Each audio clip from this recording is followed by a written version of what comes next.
তোমরা এটা গরম গরম পরিবেশন করবে, কেন এখানে আমি মাখন দিয়েছি না, বাটারটা ঠান্ডা হলে তো জমে যাবে, ওই জন্য গরম গরম ভাত, রুটি, পরোটা সব কিছুর সঙ্গেই খাওয়া যাবে।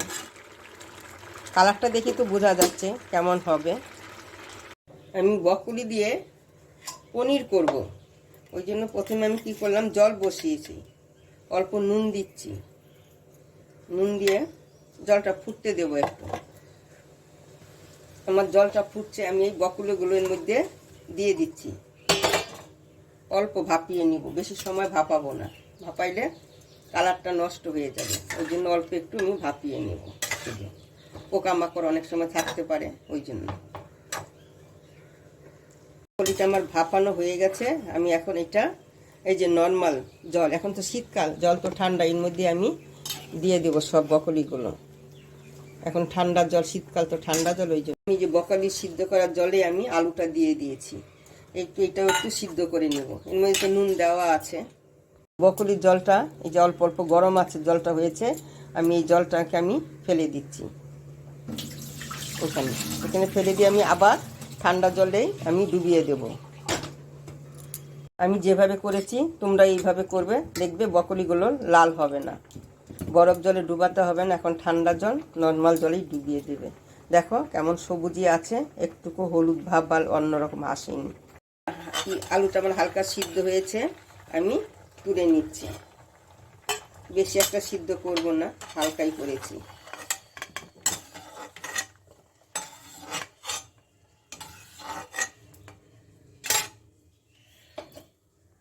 এখন এখানে আমি তেল দিচ্ছি, অল্প তেল দেবো, খুব বেশি তেল দেব না। আমি তেলটা গরম হলে বকুলিটাকে একটু ভেজে নেব, বকুলিটাকে আমি হালকা একটু ভেজে নিচ্ছি, বেশি ভাজবো না, ভাজলে কালারটা নষ্ট হয়ে যাবে। এই হাই হিটে আমি ভাজছি, কিন্তু কোনো ঢাকবো না, ঢাকলে গরম ভাপে ভাপে কালারটা নষ্ট হয়ে যায়, ওই জন্যই ঢাকবো না, কালারটা ঠিক রাখতে গেলে না ঢাকাই ভালো। এখন বকুলিটা আমার ভাজা হয়ে গেছে, এইরকম ভেজেছি আমি, এখন এটাকে তুলে নিচ্ছি। তেল দিয়েছি, আমি জিরা ফোড়ন দিচ্ছি, এখানে যে আলুটাকে আমি দিয়ে দিলাম, এখন এই তেলে আমি হালকা একটু ভেজে নিচ্ছি, ওই অল্প সিদ্ধ করেছিলাম ওই তেল।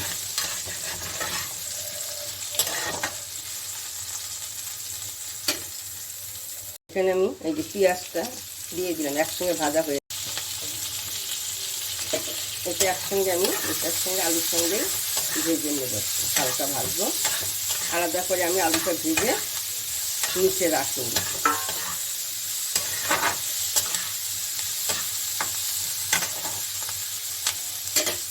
পেঁয়াজটা আমার হালকা ভাজা হয়েছে, এই সঙ্গে আমি আদাটা দিয়ে দিচ্ছি, তারপরে দিয়ে দিচ্ছি এই যে কাশ্মীরি লঙ্কার গুঁড়ো, হলুদ, ধনের গুঁড়ো, জিরার গুঁড়ো একসঙ্গে আমি দিয়ে দিলাম, এই যে অল্প জল দিয়ে দিচ্ছি, নইলে পুড়ে যাবে।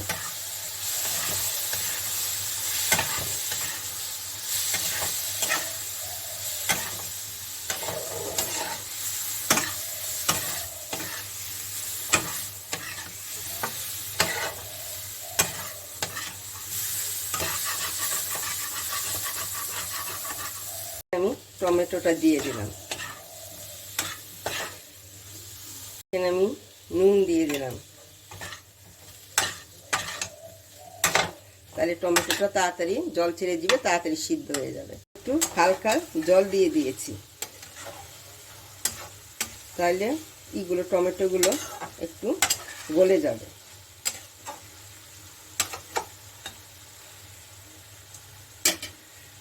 তেল ছাড় দিয়ে তেল ছেড়ে দিয়েছে, এখন আমি ওর মধ্যে জলটা দিয়ে দেব, এখন আমি জল দিয়ে দিচ্ছি পরিমাণ মতো।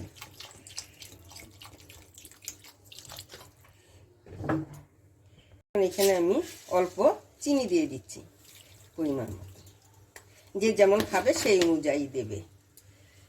এখানে এই যে কয়েকটা কাঁচা লঙ্কা দিয়ে দিচ্ছি, এটাতে কিছুটা ঝাল হবে, পনির খুব একটা বেশি ঝাল ভালো লাগে না, ওই জন্য আমি 3টা না 4টা কাঁচা লঙ্কা দিয়েছি। এই লঙ্কাগুলো খুব একটা বেশি ঝাল তা না।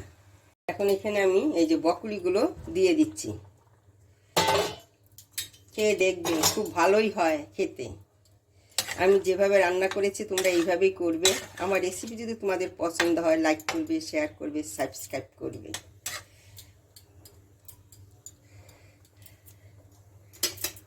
এখন এখানে আমি এই যে পনিরগুলোকে দিয়ে দিচ্ছি।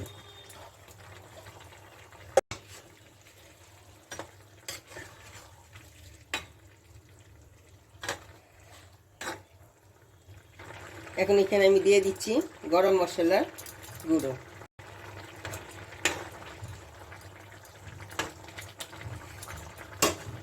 এখন দিয়ে দিচ্ছি আমি এখানে এই যে মাখন দিয়ে দিচ্ছি। মাখনটা দিবে, অথবা না থাকলে ঘি দেবে, খুব ভালো হয় খেতে।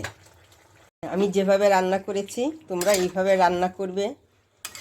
আমার রেসিপি যদি তোমাদের পছন্দ হয় লাইক করবে, শেয়ার করবে, সাবস্ক্রাইব করবে। এই বকুলি দিয়ে এই পনিরটা